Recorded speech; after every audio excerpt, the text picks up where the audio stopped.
القسم الثالث فی الالہیات، تیسری قسم الہیات کے بیان میں آپ نے شروع میں ہی پڑھ لیا تھا کہ کتاب کی 3 قسمیں ہیں۔ کون کون؟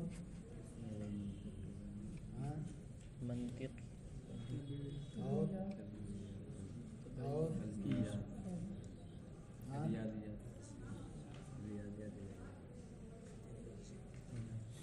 اس سے لگتا ہے کہ کتنا یاد کیے ہوں گے آپ؟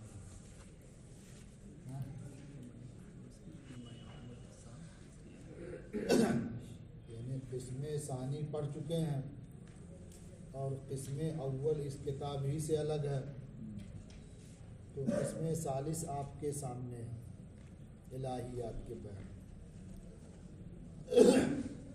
حکمت الہیہ کی تعریف بھی اس کتاب میں ہوگی، شاید آپ نے یاد بھی کر لی ہوگی۔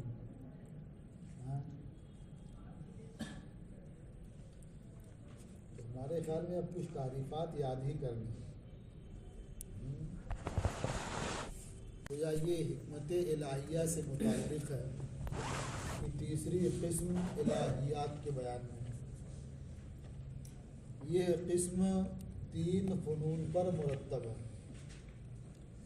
ان میں پہلا فن یہ تقاسیم وجود کے بیان میں ہے، یعنی وجود کی جو مختلف صورتیں ہوتی ہیں، مختلف قسمیں ہوتی ہیں، اس کے اعتبار سے اس فن میں گفتگو ہوگی، اور یہ مرتب ہے 7 فصلوں پر، یعنی اس پہلے فن کے اندر کل 7 فصلیں ہیں۔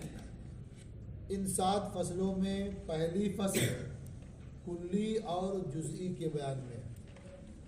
تو کلی جزئی تو پڑھ ہی چکے ہیں، یعنی اس کتاب سے منطق نہیں پڑھا، آگے تو پڑھ ہی چکے ہیں نا۔ کلی کسے کہتے ہیں؟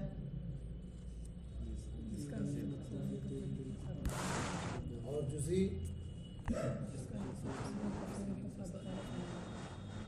یہ کلی جزئی کس کی قسمیں ہیں؟ مفہوم کی قسمیں ہیں، صحیح ہے۔ تو اب تعریف یاد ہی ہے، تعریف کے بعد ایک بات اس میں اور ہے، وہی سن لیجئے، سب مکمل ہو جائے گا۔ کہتے ہیں یہ کلی خارج میں موجود ہوتی ہے یا نہیں ہوتی ہے؟ تو جس کلی کی یہ گفتگو کر رہے ہیں یہ خارج میں موجود نہیں ہے، یا جو کلی کی تعریف آپ نے کی ہے وہ کلی خارج میں موجود نہیں ہے، اس لیے تعریف کیا کرتے ہیں اس کی؟ کلی کی تعریف کیا کیا ابھی آپ نے؟ جس کا نفس تصور، یعنی نفس تصور جو ہے یہ کثیرین پر صادقانے سے معنی نہیں ہوگا۔ تو تصور کہیں خارج میں ہوتا ہے؟ تو ذہنی میں نہ ہوگا۔ تو کلی کے بارے میں کہا کہ کلی یہ واحد بالعدد نہیں ہے، اس سے یہ واضح ہو گیا کہ یہ خارج میں موجود نہیں ہے، اس لیے کہ اگر واحد بالعدد ہوگی اس کا مطلب وہ خارج میں موجود ہوگی، متعین ہوگی، مشخص ہوگی۔ تو کلی واحد بالعدد نہیں ہے، کیوں؟ کہتے اس لیے کہ اگر شے واحد بالعدد ہو، کلی ایک شے ہو، واحد بالعدد ہو، یہ بالعدد کی قید اس لیے لگا رہے ہیں نا کہ واحد کی مختلف قسمیں ہوتی ہیں، ایک ہے واحد بالجنس، ایک ہے واحد بالنوع، ایک ہے واحد بالعدد، اس طرح مختلف صورتیں ابھی آپ آگے جو ہے نا واحد اور کثیر وہاں انشاءاللہ پڑھیں گے اگلی فصل میں۔ تو اس لیے یہاں سے کہتے ہیں کہ واحد بالعدد نہیں ہے، کیونکہ اگر کلی شے واحد بالعدد ہو تو اعراض متضادہ سے موصوف ہوگی، اس لیے کہ کلی کے افراد تو بہت ہوتے ہیں، اب اگر وہ متعین اور مشخص ہو، ایک فرد ہو، تو ظاہر ہے کہ کلی ابیض بھی ہوگی، اسود بھی ہوگی، اور وہ ہے ایک ہی فرد، وہی فرد اسود بھی ہوگا، وہی فرد ابیض بھی ہوگا، وہی فرد کیا احمر بھی ہوگا، وہی اصفر بھی ہوگا، وہی ازرق بھی ہوگا، جتنے اوصاف ہیں سب کیا جمع ہوں گے اسی میں نا. تو آراز متضادہ سے متصف ہونا لازم آئے گا اور یہ باطل ہے. اس لیے کہہ رہے ہیں کہ کلی یہ شے واحد بالعدد نہیں ہے. تو اب ہے کیا؟ کہتے کلی ایک معنی ہے جو معقول فی النفس ہے، خارج میں موجود نہیں ہے. ایک معنی ہے، ایک مفہوم ہے جو نفس کے اندر معقول ہے، اور اس کی شان یہ ہے کہ جتنے بھی اس کے افراد جزیات کا خارج میں وجود ہے وہ سب کے مطابق ہے. اور یہ مطابقت بھی ایسی ہے کہ اگر کسی بھی ایک فرد کو آپ لے لیں اور وہ کلی جو معقول فی النفس ہے اگر وہ خارج میں پائی جائے تو بعین ہی وہی فرد ہو، ذرا برابر فرق دونوں میں نہیں ہوگا. اس طرح سے وہ معنی معقول فی النفس مطابق ہے خارج میں پائے جانے والے افراد میں سے ہر ایک کے. فصل فی الکلی والجزئی، یہ فصل ہے کلی اور جزئی کے بیان میں. امل کلی فلیسا واحدا بالعدد، یہ کلی واحد بالعدد نہیں ہے. وَإِلَّا لَكَانَ الشَّيْءُ الْوَاحِدُ بِالْعَدَدِ بِعَيْنِهِ مَوْصُوفًا بِالْأَعْرَاضِ الْمُتَضَادَّةِ، ورنہ شے واحد بالعدد بعینہ یہ موصوف ہوگی اعراض متضادہ سے، یعنی متضاد عوارض سے کیا متصف ہوگی.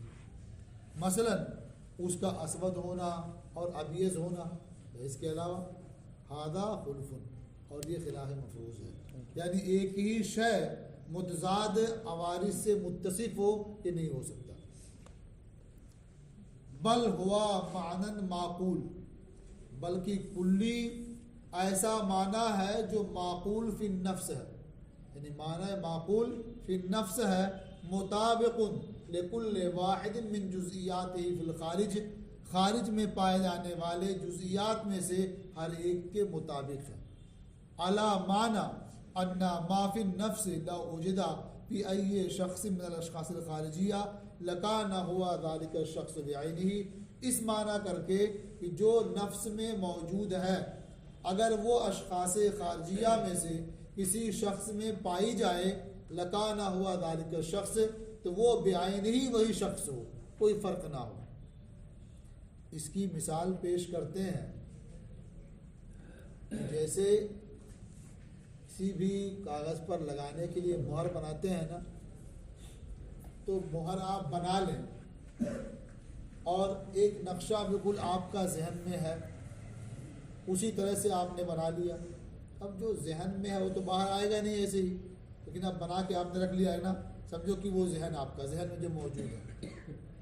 اور پھر اسی طرح سے سیم آپ نے سینکڑوں بنوا لیا الگ الگ.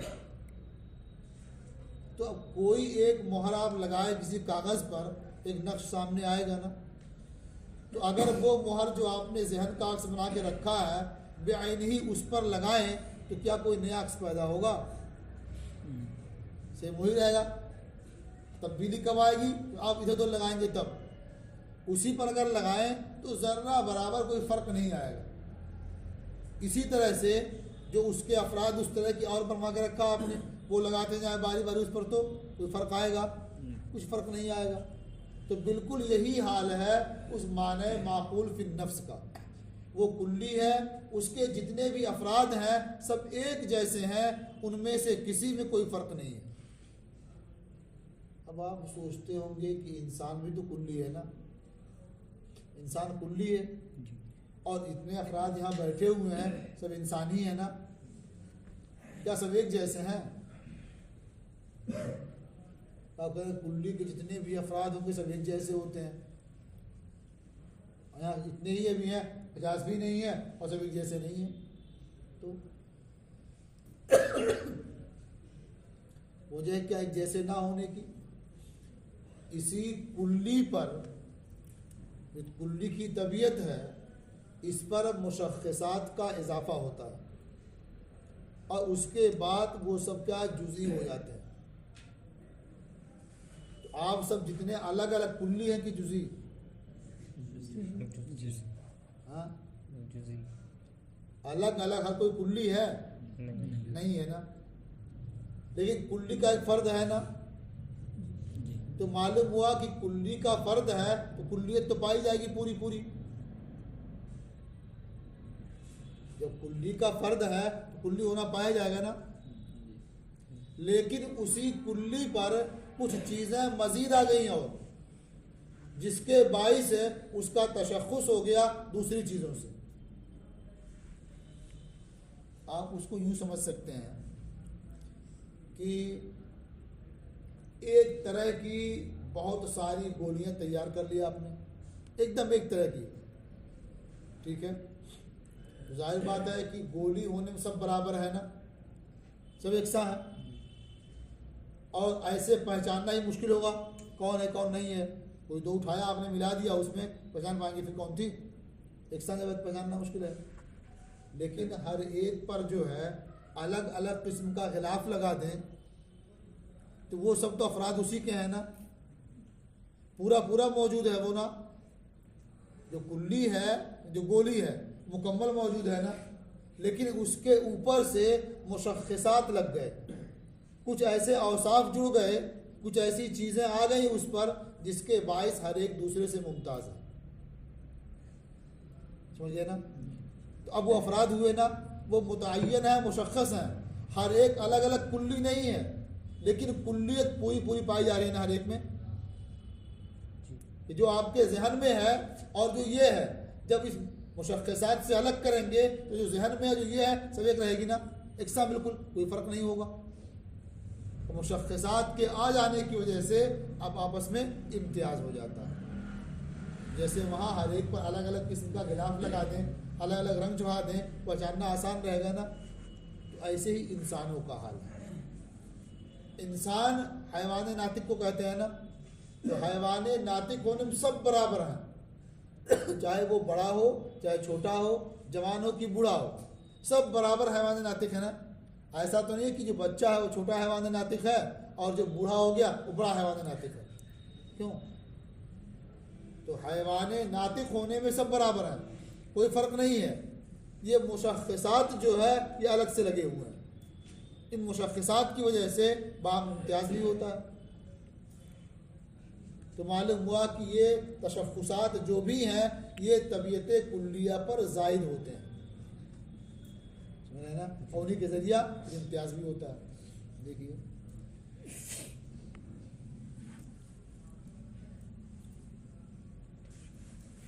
وَأَمَّا الْجُزْئِي فَإِنَّمَا يَتَعَيَّنُ بِالْمُشَخِّصَاتِ الزَّائِدَةِ عَلَى الطَّبِيعَةِ.